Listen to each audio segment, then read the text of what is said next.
We are here at Cowers Community Center on Kentucky Street in Griffin, Georgia, with Sara Gibson of the Taste and See Community Gardens.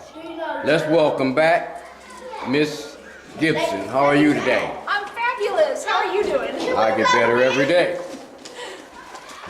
Since this is springtime, the beginning of the garden season, I think we would talk about the preparations that are necessary before you start seeding. Oh, okay. Well, this year we don't have a lot of budget. Don't mind the cute children behind me. So we had to build our soil fertility up because we're not working with very good soil. So we added organic material into the garden beds. Who wants to play with me? And this is my son Arlo. He comes out and helps sometimes. We put peat moss in, aged cow manure. Let's see what else. Actually, that's about it. And then I used a lot of straw because it breaks down fast and it's cheap. When you're trying to build up your soil fertility without any money, you got to find ways to do that without having to go out and buy expensive fertilizers.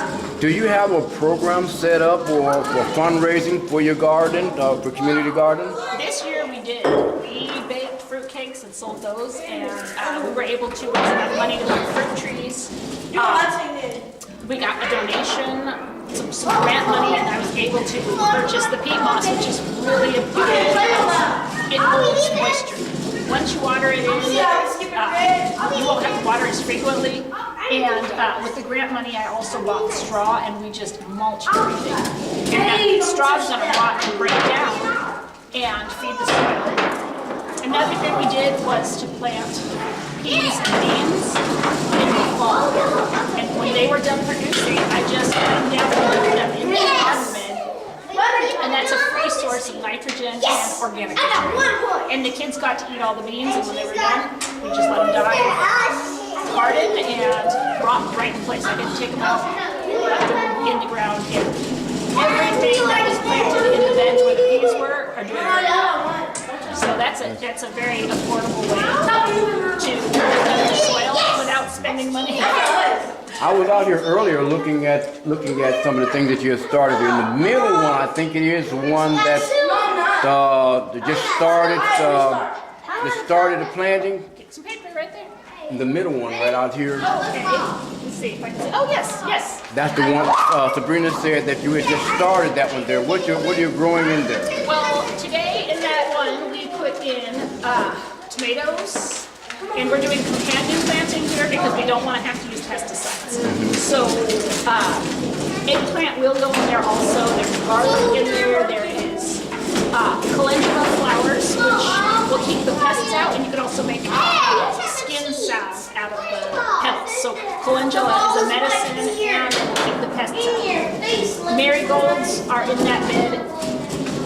And the marigolds will keep bugs away from your tomatoes too. So we're trying to use plants to help plants. The marigold, I like marigolds because I had some planted in front of my house. They are supposed to keep away flies and things like that there.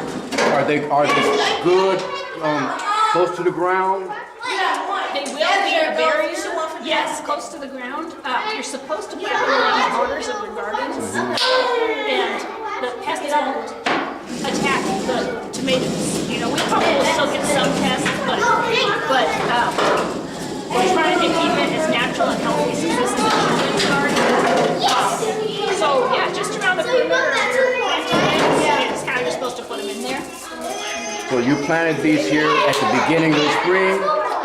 I actually make myself a grow bench at home with a shop light and the fluorescent lights, and I started all of these plants from seed in the beginning of March. We had a whole bunch that were ready to go in the garden, and I took them to an unheated greenhouse and they've grown. So this is our second attempt at seedlings. The weather's just been too weird this season. So yeah, those were all seeds, which is another way to save money. not have to put a lot of money into it for how much food you get out. This year that you've got started now, based on when it grows up, it'll take care of what? How many pounds you anticipate to come out? I am expecting that there's going to be, well, since this is more of a teaching garden, I can't solely feed many, many families out of here, but I'm thinking there's going to be,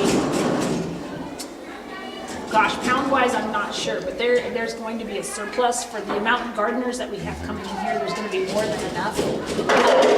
We're going to have so many tomatoes that I think we're going to have to can salsa. We're going to make quarts and quarts and quarts of pickles. So we're going to have some days where people can come over and we're going to process the crops that we pick. But yeah, pound-wise, you know, I should go home and research that, because you can, depending on the size of your family, there's calculators for how much to plant.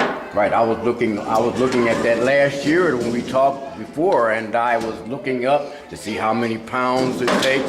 Or I seen an article where they use what they grow, and some of the families ate off of it, and they took some to the market so that they raised funds as well. That's actually in our plans. We want to also teach a little bit of economics through the garden, and so we've got things that are that the kids are going to be growing. We've got loofah sponges, which I'm hoping that we can get into the farmer's market and the kids can sell their sponges, because you can't eat them, but you can use them for personal hygiene, you can use them for scrubbing dishes, and it's something that they're going to grow and they're going to tend.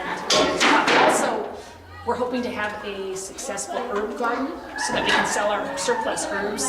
We'll have basil and, gosh, what else are we doing? Well, shoot. We're gonna have flowers. I don't know that they'll have enough to sell, but for sure on our herbs and loofah sponges, we're gonna try to make soaps. Oh, okay. And sell those. We can use some of our herbs to put into the soaps. And so My daughter was here a couple of weeks ago. I wish she would have been able to meet you, because she makes soap. She makes her own soap. She makes her own yarn. oh my gosh. Well, she's All gonna the have to come things- to the garden and make soap with us. And she's going to come back up here this summer, Okay. because I wanted her to be on the show with me, because she is a real big fan of eating raw vegetables and fruit, because she had an experience with a tumor on her brain and she went vegetarian and it went away. Oh my goodness. So that's what makes me interested in growing, organic food, because of what it can do for you. Well, and that's our goal. We're trying to take care of body by teaching nutrition through the garden and mind, because it's such an educational process going out there and growing food, and you learn about creation by hands-on and being out in the garden. Seeing the interactions between the plants and the animals and the water. And, so it's exciting, because the food is healing, but also the gardening itself is healing, the activity. So, we're trying to tend mind, body, and spirit. Urban agriculture. It's very exciting. I got a yellow bill. So, Oh, you know what? They might have some more bubbles. You want to go see? They might have some more. we're going to want to know if we can come back again and talk with you while you are educating the children, so that we can print it out and make a little ebook out of it, so people can watch you and learn as well.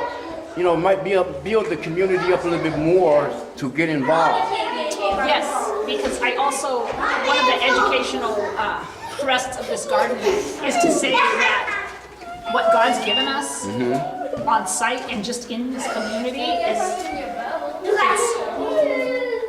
we can take care of everything we need here on site by building our soil.